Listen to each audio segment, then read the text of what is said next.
Imagine the sounds first. That harsh clang of metal doors echoing late at night in a humid, fluorescent-lit police station. And then, through the door, these two figures just stumble in. A man, Fathy, and a woman, Horreya. They're battered, clothes torn, faces just a map of pain and terror. It's hard to picture, isn't it? The sheer exhaustion, the fear practically rolling off them in waves. Fathy could barely stand.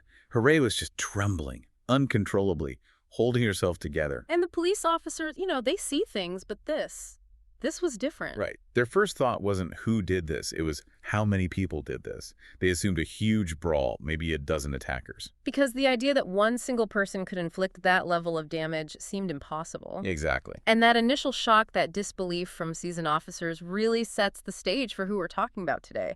This deep dive is about Nasser Abdel Aal, known chillingly as the Devil of Al-Ayyat. And Fathy and Horreya.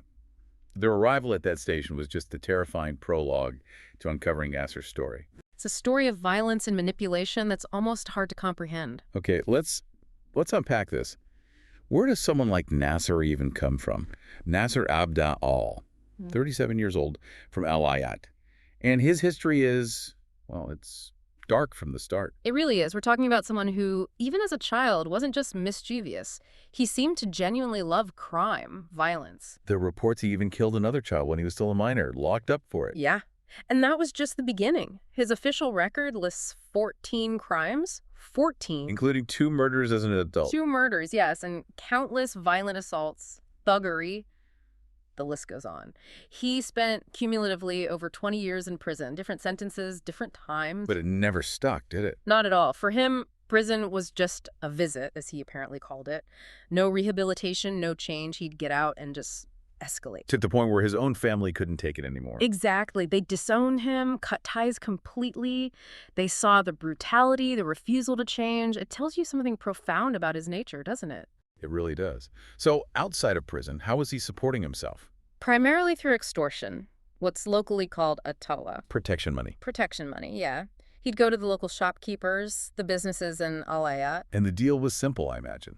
Chillingly simple. Pay me, or I destroy everything you have. Your shop, your livelihood, gone. And the fear. It must have been absolute. Completely paralyzing. Nobody reported him. Not the neighbors who saw things, not the shopkeepers living under this constant threat. He created his own bubble of impunity through sheer terror. That's a good way to put it. That silence, that fear, was his greatest weapon. It let him operate right out in the open. So that's the public face, the terror of Al-Ayyat. What about his personal life? Was there anyone close to him? Apparently, yes. During a trip to Mbaba, he met a woman named Maha. Maha's story is also quite complex. She'd been married before, had 2 kids, and there was something in her past referred to as a morality case. Though, importantly, the sources say she had left that life behind her. She's trying to move on. So what drew her to someone like Nasser? It seems like such a dangerous choice. From her perspective, or what we can gather, she saw his strength, his power. She thought he could protect her. It seems so. Maybe she felt vulnerable because of her past, and Nasser projected this image of being untouchable, a protector. It's a tragic kind of irony. Absolutely. Their relationship itself was unconventional. They lived together for a whole year before any kind of marriage. Then they had a customary marriage. Yes, and they had 2 children together, added to her 2 from before, so she was raising 4 kids. And Nasser, being Nasser, he saw an angle in this relationship for his business, didn't he? He did. It was calculated. He decided to use Maha in his extortion racket. That way. He thought it would break the shopkeepers even more. To have a woman come and collect the Atawa, he felt, would be the ultimate humiliation for them. It would underscore his total dominance. Oh, that's twisted. It is, and Maha went along with it. She did. She received a cut of the money, became, in a way, complicit. But even with Maha, even with this seeming closeness, Nasser was deeply suspicious, wasn't he? Always. That need for control never left him. Her past, that morality case, apparently it preyed on his mind. He couldn't let it go. But this wasn't about love or jealousy in the way we might understand it. No, not for Nasser. It was purely about control, about maintaining his image. He couldn't be seen as weak or tricked or betrayed. So he kept tabs on her. Constantly. His associates were watching her. She was under surveillance. It was about power, not passion. A gilded cage, in a sense. A very dangerous one. Okay, so this fragile, controlled dynamic. Yeah. Things inevitably took a turn, right? They did. Nasser ends up back in prison. Another fight, another sentence. And while he's inside, Fathy, this acquaintance of Nasser's from Mbaba, starts visiting Maha at their apartment regularly. playing with fire, considering who Nasser was. Absolutely a huge risk. And Nasser, upon his release, his first priority wasn't getting back to business as usual. It was finding out what happened while he was gone. Exactly. He went straight to his assistants, his eyes and ears, and they told him Fathy's visits. Frequently. He wouldn't just take their word for it, I assume. No. He checked, corroborated it from multiple sources, left no room for doubt. He knew Maha had been unfaithful. And his reaction? Pure rage. That's what you'd expect, maybe. But no. It was chillingly calm. Collected. He didn't confront her immediately. No. He kept up the facade, pretended he knew nothing, because his mind was already working, plotting. This wasn't just going to be about revenge. Oh no, it was going to be elaborate, brutal, and crucially for Nasser, profitable. He saw a way to make money from this betrayal. He did. It's that cold, calculating nature again, turning even infidelity into a business opportunity, albeit a horrifying one. So the plan starts to unfold. How does he draw Fathy in? He calls him, simple as that, invites him over, says he has a new job for him, something potentially lucrative. And Fathy. Yeah. He must have felt uneasy. Deeply uneasy. He knew Nasser, knew his reputation, his capacity for violence, but saying no to Nasser, that wasn't really an option either. So he went. He walks into the apartment. And Nasser greets him with this big smile, offers him tea, makes small talk about this supposed job, completely disarming. Lulling him into a false sense of security. Precisely. But the second Fathy finishes that cup of tea, Yeah. the switch flips.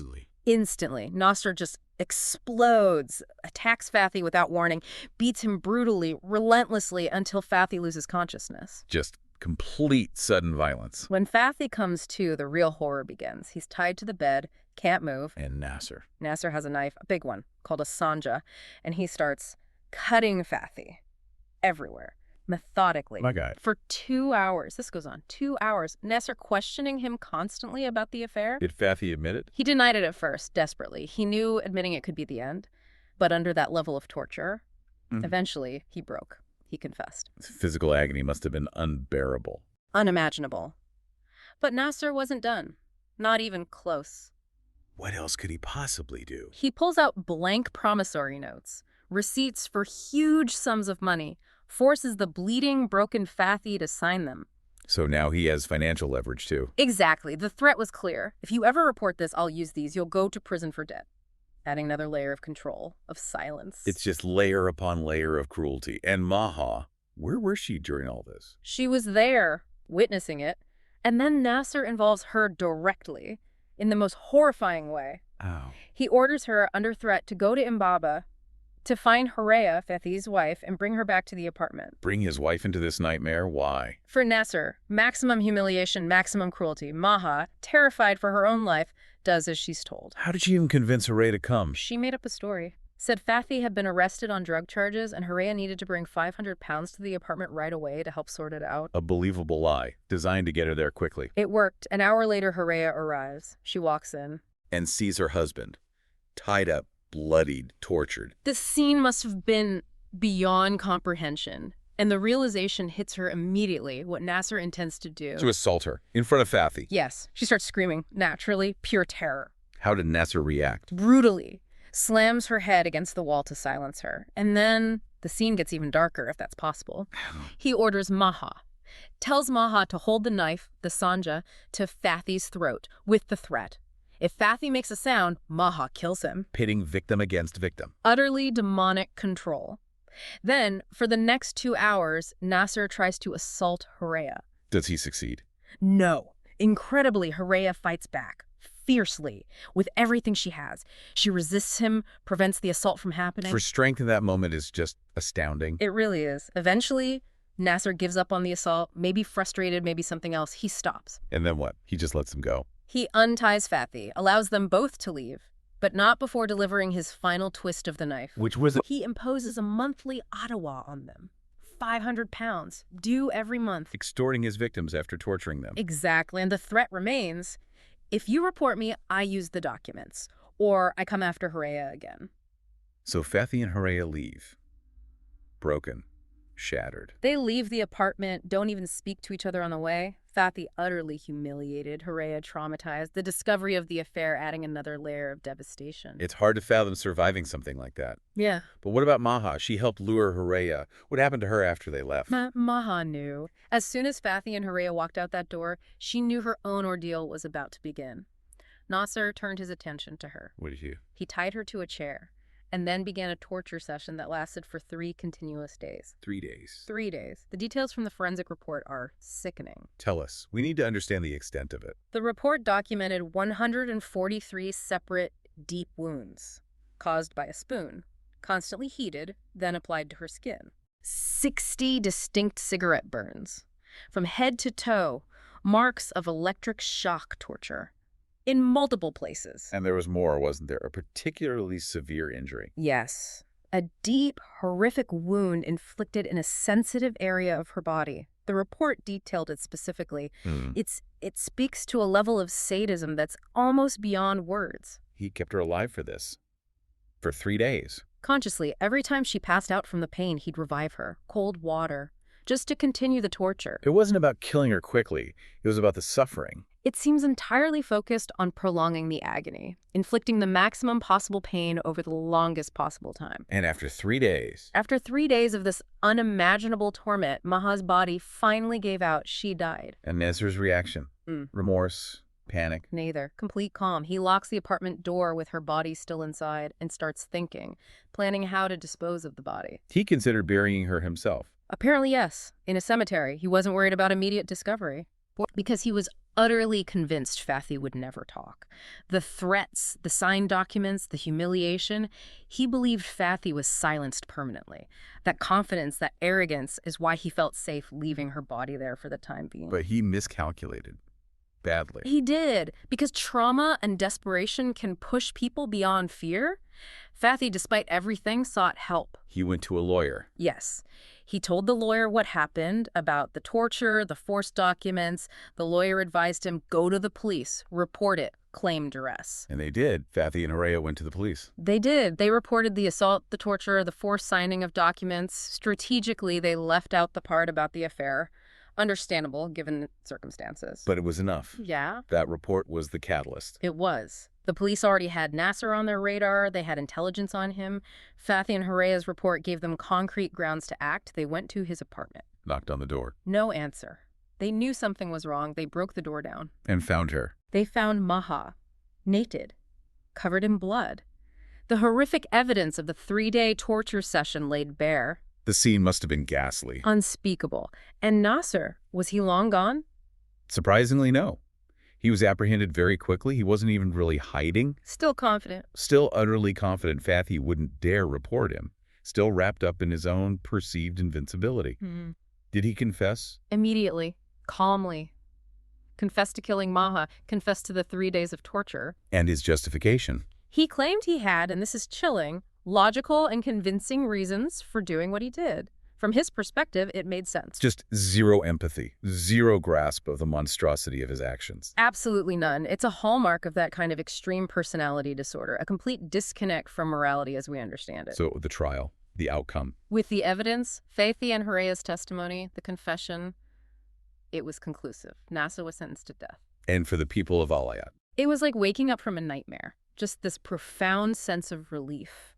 The man they called Shaitan Al-Ayyat, the devil of Al-Ayyat, his reign of terror was finally over. His name became a legend, though. A warning. A symbol of that darkness. Absolutely. A chilling local legend born from unbearable reality. It's a story that just leaves you cold.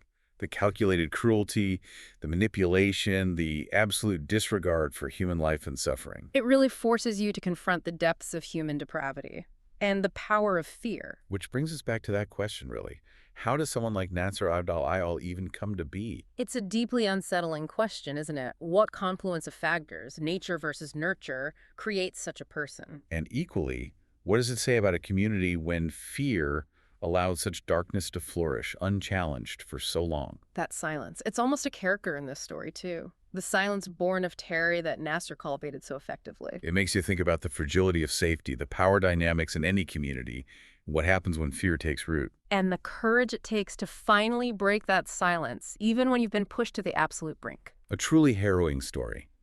The devil of Al-Ayyat, it stays with you.